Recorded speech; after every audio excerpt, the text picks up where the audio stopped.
Идея строительства новой мечети назрела давно. За все время развития поселка, а это около 20 лет, верующие мусульмане, чтобы совершать намазы и другие религиозные обряды, были вынуждены ездить в город. Алхамдулилля, народ очень мусульмане настоящие. Они по их настоянию мы в прошлом году 23 сентября провели собрание. Там состав учредителей избрали и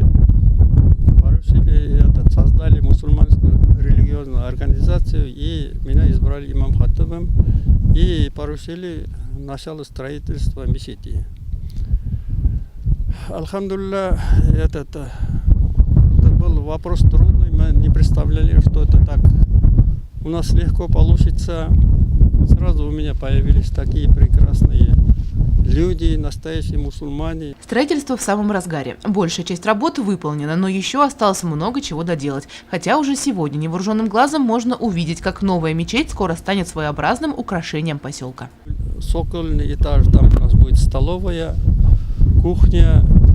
Там праздники будем проводить мусульманские. И Аллах верха будем обучать людей на арабский язык, по Корану, и их будем обучать. Второй главный этаж, это где мужчины будут молиться. И третий этаж у нас в виде балкона. Половина здания сверху занимает, там будут заниматься женщины.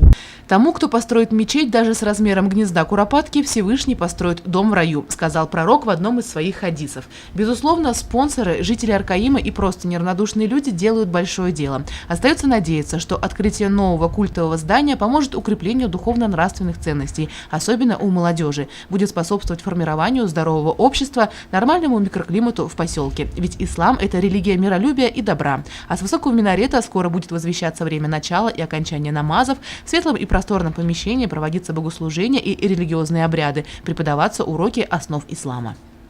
Елена Афанасьева, Гульхамитов, Дамир Хайбуль, Любовь Карпова, телекомпания СТВ.